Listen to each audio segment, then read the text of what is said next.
ನಮಸ್ತೆ ಆತ್ಮೀಯರೇ, ನಿಮ್ಮೆಲ್ಲರ ಹಿತೈಷಿ ಆಧ್ಯಾತ್ಮಿಕ ಚಿಂತಕ, ಶಿಕ್ಷಕ, ಚಿತ್ತಚೇತನ ಬ್ರಹ್ಮ. ಇಂದಿನ ವಿಷಯ, ಗುರುಗಳೇ ನನಗೇನೋ ಸಮಸ್ಯೆ ಆಗಿದೆ. ಈ ಸಮಸ್ಯೆಗೆ ಏನು ಪರಿಹಾರ? ನಿಮ್ಮ ಹತ್ರ ಬರೋದಕ್ಕೆ ಸಾಧ್ಯವಿಲ್ಲ. ಆದ್ರಿಂದ ಪರಿಹಾರಗಳನ್ನು ದಯವಿಟ್ಟು ತಿಳಿಸಿ ಅಂತ.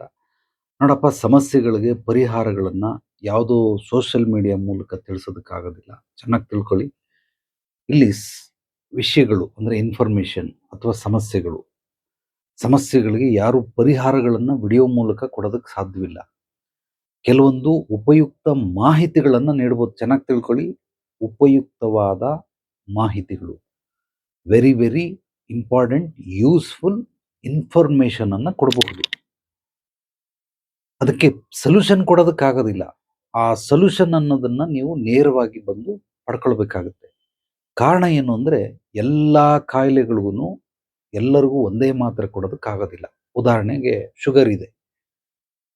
ಇಡೀ ಕರ್ನಾಟಕದಲ್ಲಿ 1,00,000 ಜನಕ್ಕೆ ಶುಗರ್ ಇದೆ ಅಂತ ಇಟ್ಕೊಳ್ಳಿ.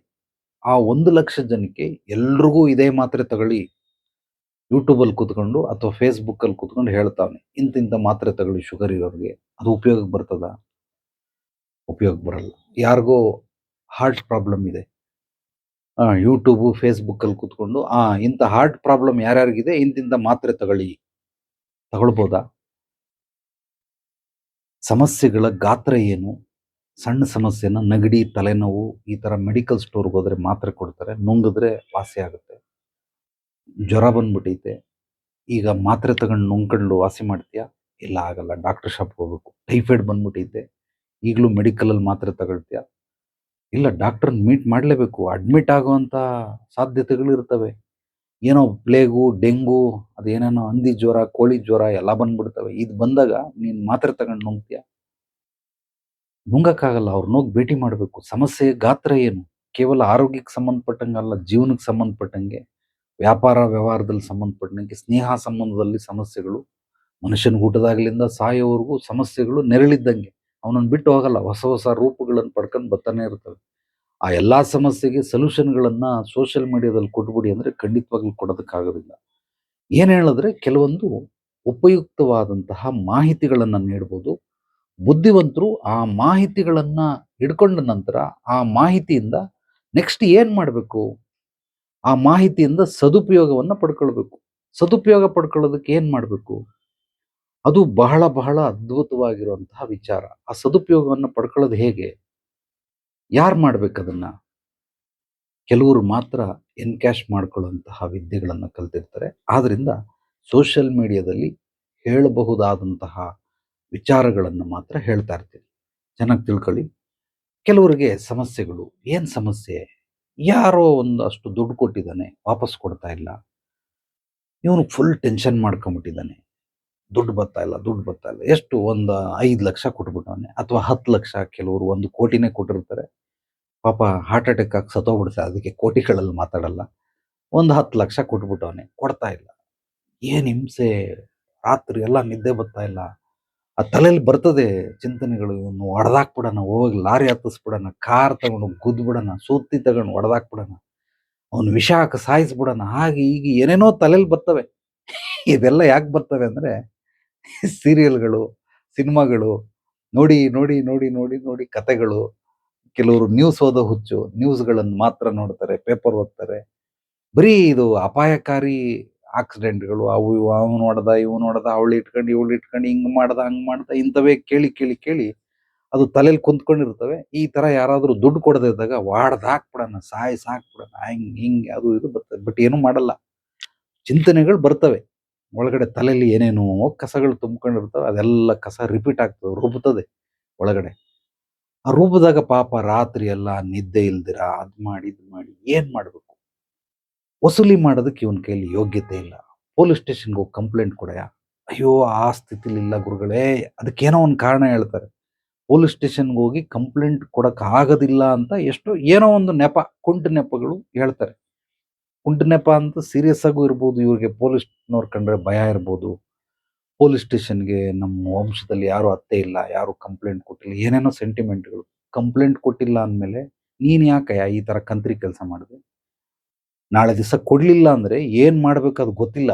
ಚಕ್ರವ್ಯೂಹದೊಳಗಡೆ ನುಗ್ಗ್ಬಿಟ್ಟ. ಹೊರಗೆ ಬರೋದು ಗೊತ್ತಿಲ್ಲ. ಹೊರಗೆ ಬರೋದು ಗೊತ್ತಿಲ್ಲ ಅಂದ್ಮೇಲೆ, ಈಗ ನಿಮ್ಮ ವಂಶದಲ್ಲಿ ಹಿಂಗೆ ಹೇಳ್ಕೊಟ್ಟವ್ರ, ನೀನು ಪೊಲೀಸ್ ಸ್ಟೇಷನ್ ಮೆಟ್ಲತ್ತಬಾರ್ದು ಅಂತ ನಿನ್ ತಲೆಯಲ್ಲಿ ಯಾರೋ ಹಿರಿಯರು ಹಾಕ್ಬಿಟ್ಟವ್ರೆ. ಹಂಗೆ ದುಡ್ಡು ಕೊಡಬಾರ್ದು ಅಂತ ಹಾಕ್ಲಿಲ್ವಾ ಅದನ್ನ? ದುಡ್ಡು ಕೊಟ್ಬಿಡು, ಕಳ್ಕೊಂಬಿಡು, ಬಟ್ ಪೊಲೀಸ್ ಸ್ಟೇಷನ್ ಮೆಟ್ಲು ಮಾತ್ರ ಹತ್ಬೇಡ ಅಂತ. ಎಂತೆಂಥ ಅವಿವೇಕಿಗಳು, ಮೂರ್ಖರು ಇರ್ತಾರೆ ಅಂತಂದ್ರೆ, ಮಾಡೋದೆಲ್ಲ ಮಾಡ್ಬಿಡೋದು, ಏನೋ ಹಿನ್ನೆಲೆ ಪೂರ್ವಜರ ಮೇಲೆ ಒಂದು ಸೀಲ್ ಹೊಡೆದ್ಬಿಟ್ಟು ಹಾಕ್ಬಿಡೋದು, ನಮ್ಮ ಮನೇಲಿ ಹಿಂಗೆಲ್ಲ ಮಾಡಂಗಿಲ್ಲ. ನಿಮ್ಮ ಮನೇಲಿ ಪೊಲೀಸ್ ಸ್ಟೇಷನ್ ಹೋಗ್ಬೇಡ ಅಂತ ಹೇಳೋರೇ ಹೊರತು, ಈ ತರ ಕಂತ್ರಿ ಕೆಲಸ ಮಾಡು ಅಂತ ಹೇಳೋರ?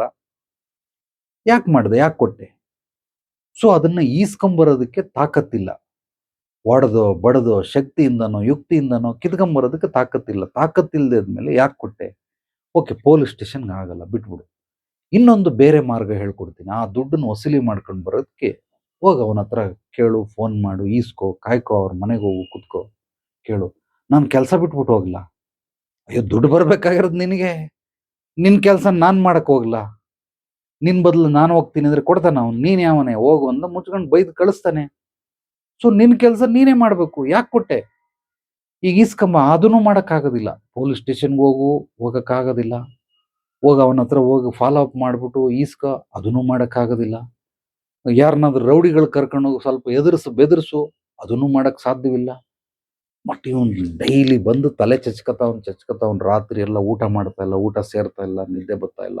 10 ಲಕ್ಷ ಇದ್ರೆ ನಾನು ಹಂಗ್ ಮಾಡ್ಬೋದಾಗಿತ್ತು, ಹಿಂಗ್ ಮಾಡ್ಬೋದಾಗಿತ್ತು, ಕಾರ್ ತಗೊಬೋದಾಗಿತ್ತು, ಸೈಟ್ ತಗೊಬೋದಾಗಿತ್ತು, SIPಗೆ ಹಾಕ್ಬೇಕಾಗಿತ್ತು, SWPಗೆ ಹಾಕ್ಬೋದಾಗಿತ್ತು. ಏನು ಒಂದಾ ಎರಡ, ಹಲವಾರು ವಿಧವಾದ ಏನೇನೋ ಮೆಥಡ್ಗಳನ್ನ ಹೇಳ್ತಾವನೆ. ಯಾಕೆಂದ್ರೆ ದುಡ್ಡಿದ್ದಾಗ ಇದನ್ನ ಮಾಡಲ್ಲ ಯಾರು. ಚೆನ್ನಾಗಿ ತಿಳ್ಕೊಳ್ಳಿ, ದುಡ್ಡಿದ್ದಾಗ ಮಾಡಲ್ಲ. ಇದೇ 10 ಲಕ್ಷ ರೂಪಾಯಿ ಒಂದು ಜೋಬಲ್ಲಿ ಇದ್ದಾಗ ಈ ಎಲ್ಲ ಯೋಚನೆಗಳು ಬರೋದಿಲ್ಲ. ದುಡ್ಡು ಇಲ್ಲ ಈಗ. ಆ 10 ಲಕ್ಷ ರೂಪಾಯಿನ ಕಳ್ಕೊಂಬಿಟ್ಟವನೆ. ಕಳ್ಕೊಂಡಿರೋದ್ರಿಂದ ಈ ವಿಚಾರಗಳು ಬರ್ತಾ ಇದೆ. ಈ ದುಡ್ಡಿದ್ದಾಗ ಈ ವಿಚಾರ ಬರ್ತದ ಅಂದ್ರೆ ಈ ವಿಚಾರ ಬರೋದಿಲ್ಲ. ದುಡ್ಡು ಇಲ್ಲದೆ ಇದ್ದಾಗ ಬರ್ತದೆ. ಇದೇನಾದ್ರೂ ದುಡ್ಡು ಸಿಕ್ಕಿದ್ರೆ ಅಥವಾ ಈ ದುಡ್ಡು ನನ್ನ ಹತ್ರ ಇದ್ದಿದ್ರೆ ನಾನು ಹಿಂಗೆಲ್ಲ ಮಾಡ್ತಾ ಇದ್ದೆ. ಸೊ ಯಾರಿಗೋ ಒಬ್ಳು ಮನೆಯಲ್ಲಿ ಹೆಂಡತಿ ಅವ್ರ ಫ್ರೆಂಡ್ಗೆ ಏನೋ ಒಡವೆ ಕೊಟ್ಟವಳೆ, ಫಂಕ್ಷನ್ಗೆ ಹಾಕೊಂಡು ಹೋಗ್ತೀನಿ ಅಂತ. ಅವಳು ಹಾಕೊಂಡು ಹೋಗ್ಬಿಟ್ಟು ಕೊಡ್ಲಿಲ್ಲ ಒಡವೆ. ಗಂಡಂಗೆ ಗೊತ್ತಿಲ್ಲ. ಅದೇನೋ ಬಳೆ ಅವು ಇವು ಏನೇ ಹೆಣ್ಮಕ್ಳದ್ದು ಇರ್ತವೆ, ಅದನ್ನ ಕೊಟ್ಬಿಟ್ಟವಳೆ. ಏನು ಕಡಿಮೆದಲ್ಲ, ಒಂದು 300 ಗ್ರಾಮ್ ಚಿನ್ನ ಕೊಟ್ಬಿಟ್ಟವಳೆ. ಕೊಟ್ಟಿರೋದಕ್ಕೇನು ಗ್ಯಾರಂಟಿ ಇಲ್ಲ. ಬರೀ ಫೋನ್ ಮೂಲಕ ತಂದು ಕೊಡ್ತೀನಿ, ಮದುವೆಗೆ ಹೋಗಿದ್ದೆ ಹಂಗೆ ಹಿಂಗೆ ಅಂತ. ಅವಳು ತಗೊಂಡೋದವಳು ಏನ್ ಮಾಡ್ಬಿಟ್ಟವಳೆ, ತಗೊಂಡೋಗೆಲ್ಲ ಮಾರ್ಬಿಟ್ಟವಳು ಅಥವಾ ಯಾರಿಗೋ ಕೊಟ್ಬಿಟ್ಟವಳು ಅಥವಾ ಅವಳು ಸಾಲ ತೀರಿಸ್ಕೊಳಕ್ಕೇನೋ ಉಪಯೋಗಿಸ್ಬಿಟ್ಟವಳು. ಇಲ್ಲ, ಇಲ್ಲ ಕೊಡ್ತೀನಿ, ಬರ್ತೀನಿ ಅಂದ್ಬಿಟ್ಟು 15 ದಿವಸ ಆಯ್ತು, 1 ತಿಂಗಳಾಯ್ತು, 3 ತಿಂಗಳಾಯ್ತು. ಇವಳಿಗೆ ಯಾಕೋ ಭಯ ಆಗೋಯ್ತು. ಮನೆಗೆ ಹೋಗಿ ಅವಳನ್ನ ಅವ್ರ ಮನೇಲಿ ವಿಷಯ ತಿಳಿಸಿ ಏನು ಎತ್ತ ಅಂತ ನೋಡಿದ್ರೆ ಅವಳು ಕಳೆದೋಗ್ಬಿಟ್ಟೈತೆ.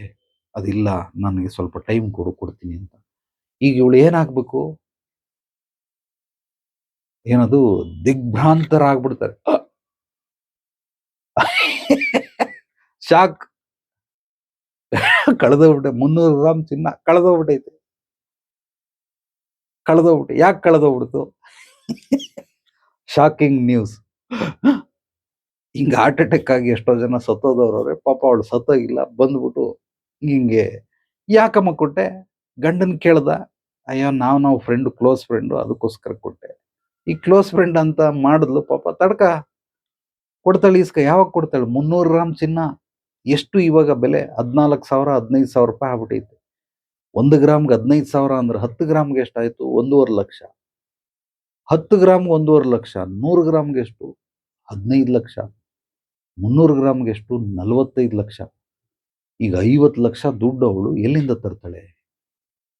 ಕಳೆದೋಗ್ಬಿಡ್ತು ಅಂತ ಹೇಳ್ತಾವಳೆ. ನಾನು ಎಲ್ಲಾ ರೀತಿಲಿ ಯೋಚನೆ ಮಾಡ್ತೀನಿ. ಬಟ್ ಆಕೆ ಕಳೆದೋಗ್ಬಿಡ್ತು ಅಂತ ಅವಳು ಗುರುಗಳೇ. ನಿಜ ಹೇಳ್ತಾವಳ? ಸುಳ್ಳು ಹೇಳ್ತಾವಳ? ನಿಜವಾಗ್ಲೂ ಕಳೆದೋಗಿದ್ಯಾ? ಅಥವಾ ಅದನ್ನ ಬೇರೆದಕ್ಕೆ ಉಪಯೋಗಿಸ್ಕೊಂಡು ಬೇರೆ ರೂಪದಲ್ಲಿ ಅದನ್ನ ಕಳೆದು ಇವಳ ಹತ್ರ ಕಳೆದೋಗಿದೆ ಅಂತ ಹೇಳ್ತಾವಳ? ಏನ್ ಮಾಡ್ತಾವಳೆ? ಇದಕ್ಕೇನ್ ಕಾರಣ? ನಮ್ದು ಡೈಮೆನ್ಷನ್ ಹಿಂದೆ ಮುಂದೆ ಅಕ್ಕಪಕ್ಕ ಮೇಲೆ ಕೆಳಗಡೆ 6 ಆಯಾಮಗಳಲ್ಲಿ ಒಂದು ವಿಚಾರವನ್ನ ಅಧ್ಯಯನ ಮಾಡಬೇಕು. ಬರೀ ಒಂದೇ ದೃಷ್ಟಿಕೋನದಿಂದ ಅಧ್ಯಯನ ಮಾಡ್ಬೋದು. ಈಗ ಇವಳು ಒಂದು ದೃಷ್ಟಿಕೋನ ಇಟ್ಕೊಂಡು ಹೋದ್ಲು, ಕೇಳಿದ್ಲು, ಅವಳು ಕಳೆದೋಗ್ಬಿಟ್ಟೈತಿ ಅಂದ್ಲು, ವಾಪಸ್ ಬಂದ್ಲು. ಯಾವಾಗ ಕೊಡ್ತೀಯಾ? ಏನ್ ಮಾಡ್ತೀಯಾ? ನನ್ನ ಗಂಡ ಏನಂತಾನೆ, ಏನು ಎತ್ತ, ಅದೆಲ್ಲ ಹೆಣ್ಮಕ್ಳು ಹೇಳ್ತಾರೆ. ಬಟ್ ಅವಳು ಹೇಳಿದ್ದನ್ನ ನಿಜ ಅನ್ಕೊಂಡ್ ಬಂದವಳೆ. ನಾನು ಅದನ್ನ ನಂಬೋದಿಲ್ಲ. ಅವಳು ಫೋಟೋ ತೋರಿಸು, ಹೆಸರು ತೋರಿಸು, ಅವಳಿಗೆ ಎಷ್ಟು ವಯಸ್ಸು, ಅವಳದು ಏನು ಎತ್ತ, ಹಿನ್ನೆಲೆ, ಪೂರ್ವಾಪರ ಎಲ್ಲ ನೋಡಿದ್ರೆ ಕ್ಲೀನಾಗಿ ಇವಳು ಹೇಳ್ತಾ ಇರೋದು ಸುಳ್ಳು. ನಿಜ ಏನು ಕಂಡುಹಿಡಿತೀನಿ, ಅದು ಬೇರೆ ವಿಚಾರ. ಬಟ್ ಸುಳ್ಳು ಹೇಳ್ತಾವಳೆ, ಇವಳು ಹೇಳ್ತಾ ಇರೋದು ನಿಜ ಅಲ್ಲ. ಏನಂಗಂದ್ರೆ ನಿಜ? ಇದು ಬರ್ತದ ಬರಲ್ವಾ? ಎನಿವೆ ಅದನ್ನ ಬಿಟ್ಟುಬಿಡಿ. ನಾನು ನಿಮ್ಗೆ ಹೇಳ್ತಾ ಇರೋದು, ಯಾಕೆ ಈ ತರ ಕಂತ್ರಿ ಕೆಲಸಗಳನ್ನ ಮಾಡ್ತೀರಾ? ಹೆಣ್ಮಕ್ಳು, ಕೆಲವರು ಗಂಡು ಮಕ್ಕಳು ಯಾಕೆ ಮಾಡ್ತೀರಾ? ನಿಮಗೆ ಯೋಗ್ಯತೆ ಅರ್ಹತೆ ಇಲ್ಲದೆ ಇದ್ರೆ ಏನಕ್ಕೆ ಮಾಡಬೇಕು? ಅದಕ್ಕೆ ಹಿರಿಯರು ಹೇಳಿರೋದು, ಮುಂದೆ ಗುರಿ ಹಿಂದೆ ಗುರು. ಮುಂದೆ ಗುರಿ ಹಿಂದೆ ಗುರು. ಗುರುದ ಏನ್ ಕೆಲಸ? ಏನ್ ಮಾಡಬಾರದು, ಏನ್ ಮಾಡ್ಬೇಕು, ಹೇಗ್ ಮಾಡ್ಬೇಕು ಹೇಳ್ಕೊಡೋನೆ ಗುರು. ಏನ್ ಮಾಡಬಾರದು ಅನ್ನೋದು ತಿಳ್ಕೊಳ್ಬೇಕು ಚೆನ್ನಾಗಿ. ನಿನ್ನ ಯೋಗ್ಯತೆ ಅನುಸಾರವಾಗಿ, ನಿನ್ನ ಯೋಗ್ಯತೆ ಅರ್ಹತೆಗೆ ತಕ್ಕಂಗೆ, ನಿನ್ನ ಪರಿಸ್ಥಿತಿ, ಮನಸ್ಥಿತಿ, ವಾತಾವರಣ, ಈ ಮೂರನ್ನ ಅಧ್ಯಯನ ಮಾಡಿ ನೀನು ಏನನ್ನ ಮಾಡಬಾರದು, ಏನ್ ಮಾಡ್ಬೇಕು, ಹೇಗ್ ಮಾಡ್ಬೇಕು ಅಂತ ಹೇಳ್ಕೊಡೋದು ನನ್ನ ಮೂಲ ಕಾಯಕ. ಏನ್ ಮಾಡಬಾರದು ಅನ್ನೋದು ಈ ವಿದ್ಯೆ ಕಲ್ತ್ಬಿಟ್ರೆ ನೀವು ನಿಜವಾಗ್ಲೂ ಸ್ವರ್ಗ ಸುಖಿಗಳಾಗಿ ಬದುಕಬಹುದು ಈ ಭೂಮಿ ಮೇಲೆ. ಎಲ್ಲೇ ಇರಿ, ಯಾವ ನಾಡಲ್ಲಿರಿ, ಯಾವ ದೇಶದಲ್ಲಿರಿ, ನೀವು ಭೂಮಂಡಲದ ಯಾವುದೇ ಸ್ಥಳದಲ್ಲಿರಿ, ಈ ಮೂರನ್ನ ಚೆನ್ನಾಗಿ ತಿಳ್ಕೊಳ್ಬೇಕು. ಅದರಲ್ಲೂ ಈ ವಿದ್ಯೆಗಳು ಮನುಷ್ಯನಿಗೆ ಗೊತ್ತಿರಬೇಕು. ಏನ್ ಮಾಡಬಾರದು, ನಾನು ಏನ್ ಮಾಡಬಾರದು, ಅದನ್ನೆಲ್ಲ ಮಾಡಿ ಮಾಡಿ ಮಾಡಿ ಮಾಡಿ ನೀನು ತೊಂದರೆಗೆ ಸಿಗಾಕೊಂಡು, ನಿಮ್ಮ ಮನೆಯವ್ರ ಕುಟುಂಬದವ್ರನ್ನೂ ತೊಂದರೆಗೆ ಸಿಗಾಕ್ಸಿ, ಎದುರುಗಡೆ ಇರೋರು ಅವ್ರದ್ದು ಲೈಫ್ ಹಾಳು, ಎರಡೂ ಸಂಸಾರಗಳು ವಾಡದ ಛಿದ್ರ ಛಿದ್ರ, ಇಬ್ರು ಜಗಳ, ಮೂರನೇವ್ರಿಗೆ ಲಾಭ. ಈಗ ಇವಳು ಒಡವೆ ಕಳ್ಕೊಂಡ್ಲು, ಅವಳ ಹತ್ರನೂ ಒಡವೆ ಇಲ್ಲ, ಅವಳು ಏನೋ ಕಂತ್ರಿ ಕೆಲಸ ಮಾಡವಳೆ, ಈಗ ಮೂರನೇವನ್ ಲಾಭ, ಇಬ್ಬರ ಜಗಳ, ಮೂರನೇವನಿಗೆ ಲಾಭ. ಯಾಕೆ ಕೊಡ್ಬೇಕು ಈ ತರ? ಏನಕ್ಕೆ ಕೊಡ್ತೀರಾ? ಈ ಕೆಲವ್ರಿಗೆ, ಹೆಣ್ಣು ಮಕ್ಕಳಿಗೆ ಇದೊಂದು ತೆವಲು. ಈ ಕೆಲವೊಂದು ವರ್ಡ್ಗಳನ್ನು ಬಳಸಲೇಬೇಕಾಗ್ತದೆ. ಅದಕ್ಕೆ ಬೈಕಳಿ, ಪರವಾಗಿಲ್ಲ, ಏನು ತೊಂದರೆ ಇಲ್ಲ. ನೆಗೆಟಿವ್ ಕಾಮೆಂಟ್ ಹಾಕಿದ್ರೆ ಹಾಕಿ. ಕೆಲವ್ರಿಗೆ ತೆವಲು ಏನಂದ್ರೆ ಶೋಕಿ ಮಾಡೋದು, ಟೀ ಶೋಕಿ. ಬಿಗ್ ಬಾಸ್ ಅಲ್ಲಿ ಟೀ ಗಾಂಚಲಿ ಅಂದಂಗೆ ಟೀ ಶೋಕಿ. ಸೊ ಒಡವೆಗಳನ್ನ ಈಸ್ಕೊಂಡು ಇನ್ನೊಬ್ಬರು ಒಡವೆಗಳನ್ನ ಹಾಕೊಂಡು ಪ್ರದರ್ಶನ ಮಾಡುವಂತ ಶೋಕಿ ಕೆಲವ್ರಿಗೆ. ಯಾಕೆ ಈ ಶೋಕಿ? ಯಾಕೆ ಬೇಕು ಈ ಶೋಕಿ? ನಿನ್ನ ಹತ್ರ ಇದ್ರೆ ಹಾಕೋ, ಇಲ್ಲದಿದ್ರೆ ಬಿಟ್ಬಿಡು. ಮುಕ್ತವಾಗಿರಿ, ಧೈರ್ಯವಾಗಿರಿ. ಒಡವೆ ಹಾಕೊಂಡು ಹೋದ್ರೇನೆ ಫಂಕ್ಷನ್ಗೆ ಅಲೌಡ್ ಮಾಡೋದಿಲ್ಲ ಅಂದ್ರೆ ಅಲೌಡ್ ಮಾಡಲ್ಲ ಅಂತ ಎಲ್ಲಾದ್ರೂ ಬರ್ದವ್ರ? ಯಾರಾದ್ರೂ ಹೇಳವ್ರ?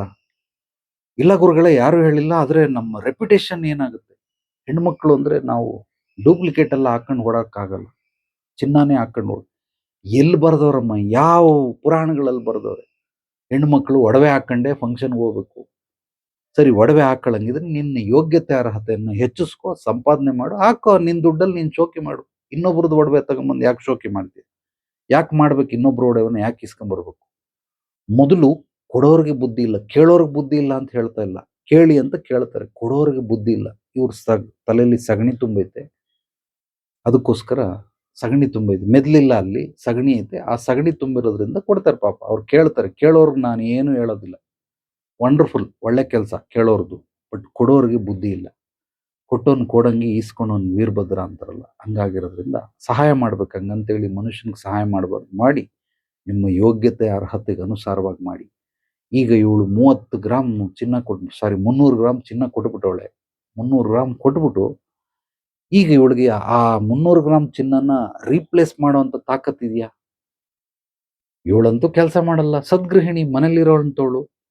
ಓಕೆ, ಈಗ ಇವ್ರ ಅಪ್ಪ ಅಮ್ಮನಿಗೆ ಹೋಗಿ ಈ ವಿಷಯ ಹೇಳಿ ಆ 300 ಗ್ರಾಮ್ ಚಿನ್ನನ ಅಪ್ಪ ಅಮ್ಮ ಕೊಡ್ಸೋ ಯೋಗ್ಯತೆ ಅರ್ಹತೆನೂ ಇದೆಯಾ? ಇಲ್ಲ ಮನೇಲಿ ಅಣ್ಣನೋ, ತಮ್ಮನೋ, ಅಕ್ಕನೋ, ಭಾವನೋ ಯಾರೋ ಇರ್ತಾರೆ, ಅವ್ರು ಏನಾದ್ರು 300 ಗ್ರಾಮ್ ಚಿನ್ನನ ರೀಪ್ಲೇಸ್ ಮಾಡಿ ಈ ಸಮಸ್ಯೆನ ಬಗೆಹರಿಸುವಂತ ಶಕ್ತಿ ಚೈತನ್ಯ ಯಾರಿಗಾದ್ರೂ ಇದೆಯಾ? ಇಲ್ಲ. ಅಂದ್ರೆ ಯೋಗ್ಯತೆ ಅರ್ಹತೆನೇ ಇಲ್ಲದೇನೆ ಯಾಕೆ ಮಾಡಬೇಕು? ಯಾಕೆ ಚಕ್ರವ್ಯೂಹಕ್ಕೆ ನುಗ್ಗಬೇಕು? ಹೊರಗೆ ಬರೋಕೆ ದಾರಿ ಗೊತ್ತಿಲ್ಲ ಅಂತ ಅಂದಮೇಲೆ ನಾನು ವೆರಿ ಸಿಂಪಲ್ ಆಗಿ ಹೇಳ್ತೀನಿ, ಸೊಲ್ಯೂಷನ್ ಕೊಡಿ, ಸೊಲ್ಯೂಷನ್ ಕೊಡಿ. ಸೊಲ್ಯೂಷನ್ ಕೊಡೋದು ಇಂಪಾರ್ಟೆಂಟ್ ಅಲ್ಲ, ಮುನ್ನೆಚ್ಚರಿಕೆ, ಮುಂದಾಲೋಚನೆ ಅಥವಾ ದೂರಾಲೋಚನೆ, ಇದನ್ನ ದಿವ್ಯ ದೃಷ್ಟಿ ಅಂತ ಕರೀತಾರೆ. ಆ ದಿವ್ಯ ದೃಷ್ಟಿಯನ್ನ ಬೆಳೆಸ್ಕೊಳ್ಳಿ. ನಿಮಗೆ ಬರಲಿಲ್ಲ ಅಂದ್ರೆ ಬನ್ನಿ, ಜೀವನದ ಪಾಠಗಳನ್ನು ಹೇಳ್ಕೊಡ್ತೀನಿ. You want to play the game, you know the rule. Anything is possible, everything is possible when you know the system and process. ಎಲ್ಲವನ್ನ ಹೇಳ್ಕೊಡ್ತೀನಿ. ಈಗ ಸಾಧ್ಯವಿಲ್ಲ ಇದನ್ನೆಲ್ಲ ಮಾಡ್ಕೊಂಡು ಬಂದ್ಬಿಡೋದು ಅಂದ್ರೆ ಶಕ್ತಿ ಮೀರಿ ಸಹಾಯ ಮಾಡ್ಬಿಡೋದು, ಶಕ್ತಿ ಮೀರಿ ಸಿಗಾಕೊಂಬಿಡೋದು ಸಮಸ್ಯೆಗೆ. ಆ ಬಗೆಹರಿಸ್ಕೊಳ್ಳೋ ಶಕ್ತಿನೂ ಇಲ್ಲ, ಅಷ್ಟು ಬುದ್ಧಿನೂ ಇಲ್ಲ, ಜ್ಞಾನನೂ ಇಲ್ಲ. ಕೆಲವರು ಇಲ್ಲಿ 2 ತರ ವ್ಯಕ್ತಿಗಳು ಜೀವಿಸ್ತಾರೆ. Safe zone players, danger zone player. Safe zone player ಅಲ್ಲಿ ಇದ್ರೆ ವಾಸಿ. ಯಾಕೆಂದ್ರೆ ಇವರು ಯೋಗ್ಯತೆ, ಅರ್ಹತೆಗಳನ್ನು ತಿಳ್ಕೊಂಡು ಅಲ್ಲೇ ಇರ್ತಾರೆ. ಸಮಸ್ಯೆಗೆ ಸಿಗಾಕೊಳ್ಳಕ್ ಹೋಗಲ್ಲ.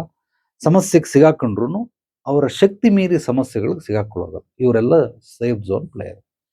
ಕೆಲವರು ಡೇಂಜರ್ ಝೋನ್‌ಗೆ ಬಂದ್ಬಿಡ್ತಾರೆ. ಈ ಡೇಂಜರ್ ಝೋನ್‌ಗೆ ಬರುವಂತವ್ರು ಈ ತರ ಈಗ ಹೇಳಿದ್ನಲ್ಲ, 300 ಗ್ರಾಮ್ ಚಿನ್ನ ಕೊಟ್ಬಿಟ್ಟು, 10 ಲಕ್ಷ ರೂಪಾಯಿ ಕೊಟ್ಬಿಟ್ಟ. ಸಂಬಳ ಎಷ್ಟು ಇವನಿಗೆ? ಒಂದು 35,000ನ 40,000, ಒಂದು 50,000 ರೂಪಾಯಿ ದುಡಿತಂತೆ ತಿಂಗ್ಳಿಗೆ. 10 ಲಕ್ಷ ರೂಪಾಯಿ ತಗೊಂಡು ಕೊಟ್ಬಿಟ್ಟ. ಅಂದ್ರೆ ಇವನು ಒಂದು ವರ್ಷದ ಆದಾಯ ಅಷ್ಟು 1 ವರ್ಷ, 2 ವರ್ಷ ದುಡಿಬೇಕು. ಅಷ್ಟು. ಈಗ ಅದು 10 ಲಕ್ಷ ರೂಪಾಯಿ ಹೋಗ್ಬಿಡ್ತು. 2 ವರ್ಷ ಮತ್ತೆ ಕಷ್ಟಪಡು. ಯಾಕೆ ಕೊಡ್ತೀಯಾ? ಸೊ ಇವರೆಲ್ಲ ಏನು ಅಂದ್ರೆ ಡೇಂಜರ್ ಝೋನ್ ಅಲ್ಲಿ ಬಂದ್ಬಿಡುವಂತವ್ರು. ಅದೇ ಒಬ್ಬ ಮಾರ್ಗದರ್ಶಕ ಗುರು ಇದ್ರೆ ಖಂಡಿತವಾಗ್ಲೂ ನಿಮ್ಮನ್ನು ಬಿಡೋದಿಲ್ಲ, ಡೇಂಜರ್ ಝೋನ್ ಬಿಡೋದಿಲ್ಲ. ಇಲ್ಲಿ ಏನಕ್ಕೆ ಬೇಕು ಮಾರ್ಗದರ್ಶಕರು, ಗುರುಗಳು ಅಂತಂದ್ರೆ ಏನನ್ನ ಮಾಡಬಾರ್ದು, ಏನ್ ಮಾಡ್ಬೇಕು, ಹೇಗ್ ಮಾಡ್ಬೇಕು ಅಂತ ಹೇಳ್ಕೊಡೋರು. ಅದಕ್ಕೆ ಮಾರ್ಗದರ್ಶಕರು ಅಂತ ಕರೆಯೋದು. ಇಲ್ಲಿ ಬರ್ತಾರೆ, ಎಲ್ರಿಗೂ ಹೇಳ್ಕೊಡ್ತೀನಿ, ನಿಂದು ಲಿಮಿಟ್ ಇಷ್ಟು ನನ್ನ ಮಗನೇ. ಸೇಫ್ ಝೋನ್ ನಾನು ಸ್ವಲ್ಪ ಹೊರಟ, ನೀವು ಇರೋದನ್ನ ಹೇಳ್ಬಿಡ್ತೀನಿ. ಸುಮಾರು ಜನ ಎಲ್ಲ ಫಿಲ್ಟರ್ ಗಿಲ್ಟರ್ ಎಲ್ಲ ಇಲ್ಲ. ಉಪೇಂದ್ರ ಹೇಳ್ದಂಗೆ ನೋ ಫಿಲ್ಟರ್ ಕಿತ್ತಾಕ್ಬಿಟ್ಟು ಭಗವಂತ.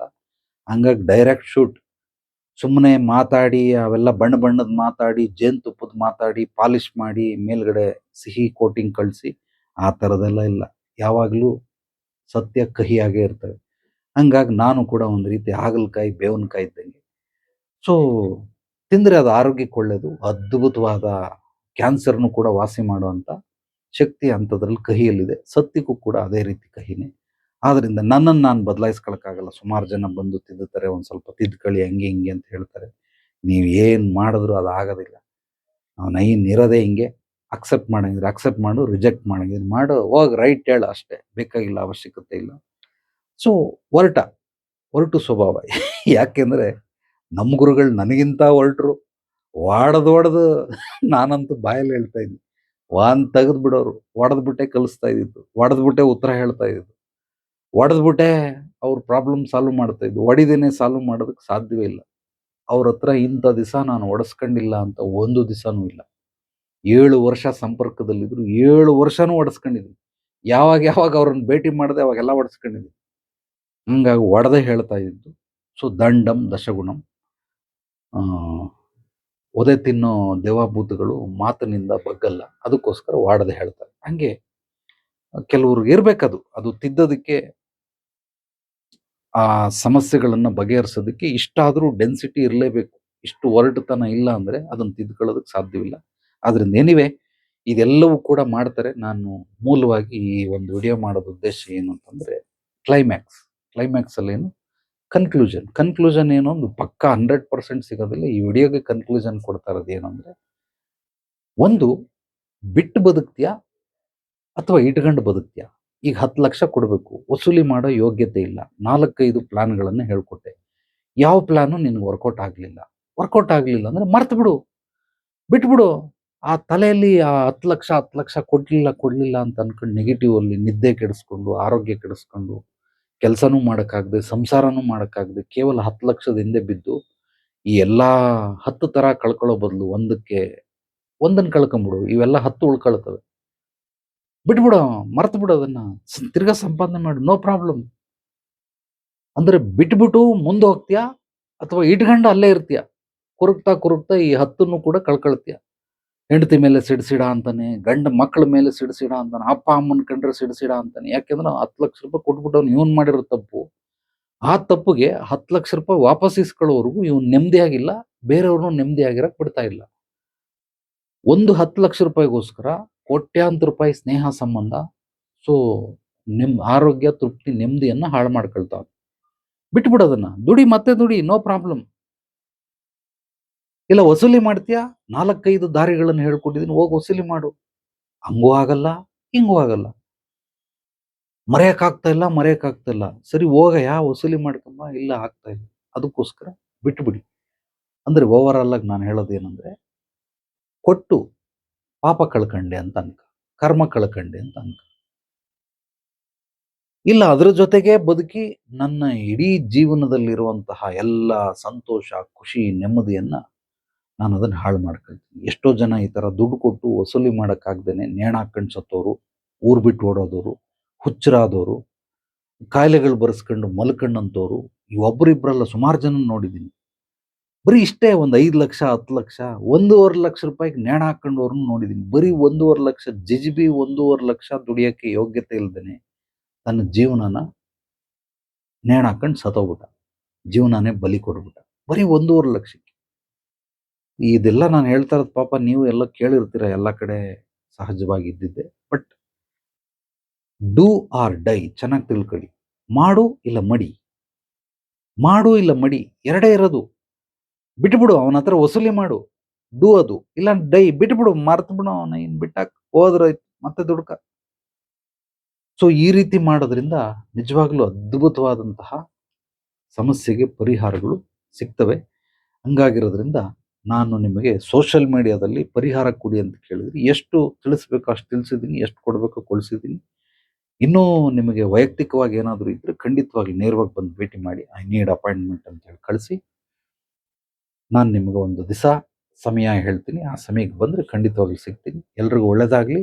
ನಾಳೆ ಮತ್ತೆ ಭೇಟಿಯಾಗೋಣ ಮತ್ತಷ್ಟು ಸತ್ವಭರಿತ ವಿಚಾರಗಳೊಂದಿಗೆ. ಎಲ್ಲರೊಳಗಡಗಿರುವ ಭಗವಂತನಿಗೆ ನನ್ನ ಭಕ್ತಿಪೂರ್ವ ಪ್ರಣಾಮಗಳು. ಸರ್ವೇ ಜನೋ ಸುಖಿನೋ ಭವಂತು. ಶುಭ ದಿನ.